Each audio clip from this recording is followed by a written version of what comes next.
Good morning students. In the previous video हम पढ़ रहे थे चैप्टर नंबर 9 आर्टिकल्स, जिसमें हमने पढ़ा था about A an and the article के बारे में। तो हम ए का यूज़ तब करते हैं when a word is beginning with a consonant से। अगर वो वर्ड शुरू होता है तो हम आर्टिकल ए का यूज़ करते हैं, और अगर वो वॉवल से शुरू होता है फर्स्ट लेटर उस वर्ड का, तो हम वहाँ पर ए एन आर्टिकल को यूज़ करते हैं। और जब हम किसी एक पर्टिकुलर चीज़ के बारे में बात कर रहे होते हैं तब हम यूज़ करते हैं आर्टिकल द का। सो वी यूज़ ए और an before a noun when we mention it for the first time. तो ये मैंने आपको समझा दिया था प्रीवियस वीडियो में कि हम ए और एन उस नाउन के बारे में पहले यूज़ करते हैं। अगर हम उसी नाउन के बारे में सेकेंड टाइम बात करते हैं तो हम द का यूज़ करते हैं। Now come to page number 30. So, in this sentence, we are going to read more examples of the article.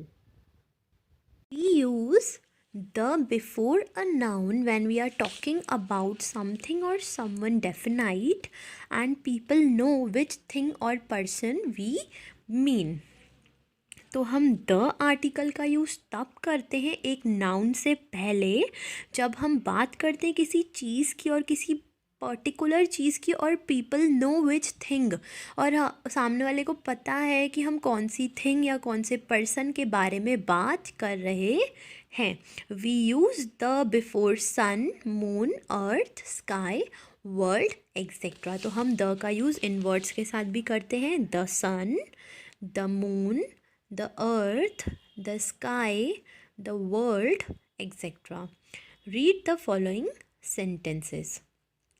The sun rises in the east. तो यहाँ पर सन की बात हो रही है। सन का एक ही काइंड है, इसीलिए यहाँ पे सन के आगे आर्टिकल द का यूज़ हुआ है। The sun rises in the east. The earth moves around the sun. तो earth और sun both are of one kind. The moon moves around the earth. Birds fly in the sky. तो sky, moon, earth, world ये सब एक ही kind के हैं, इसीलिए इनके साथ हमेशा आर्टिकल द का यूज़ होता है।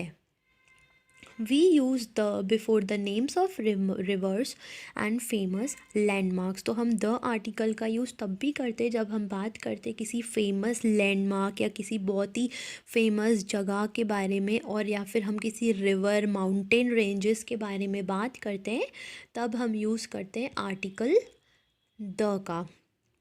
The Ganga is a Holi river. तो यहाँ पे गंगा रिवर का नाम है, इसीलिए उसके पहले ही आर्टिकल द का यूज़ किया गया है। The Taj Mahal is one of the wonders of the world. तो मैंने आपको बताया वर्ल्ड के साथ हमेशा द वर्ल्ड ही यूज़ होता है। वर्ल्ड के पहले आर्टिकल द का ही यूज़ होता है। और यहाँ पे Taj Mahal is the name of a place, famous landmark, इसीलिए उसके आगे भी द आर्टिकल का यूज़ हुआ है।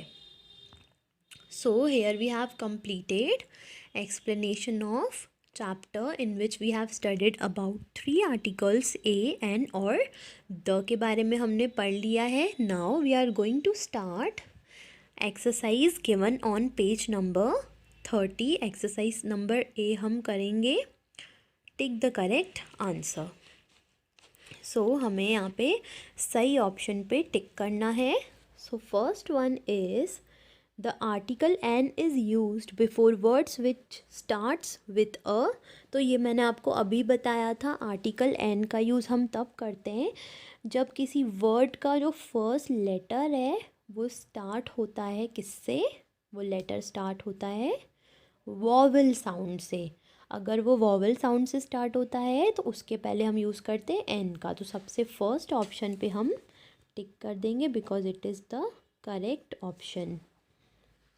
Then second one is to show one indefinite thing, person और animal। जब हमें कोई एक ही पर्टिकुलर indefinite थिंग बतानी है अबाउट पर्सन और एनिमल, वी यूज़, तो सबसे पहली बात तो ए और ए एन दोनों ही indefinite थिंग हैं। indefinite हैं वो दोनों, उनके साथ हम इंडेफिनाइट नाउन्स में ए और एन दोनों का ही यूज़ करते हैं।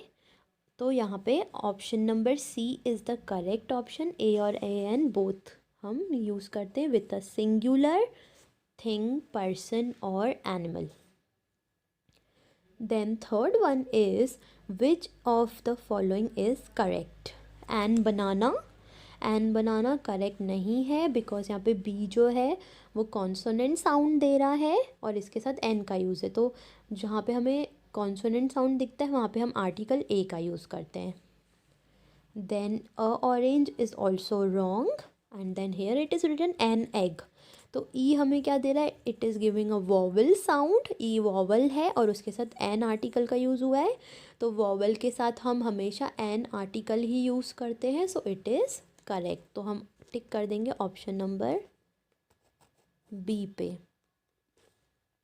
सो here we have completed our exercise number A, and now in the next video we will continue forward with exercises given on page number 31, and these three tick the correct you have to write in your English grammar copy.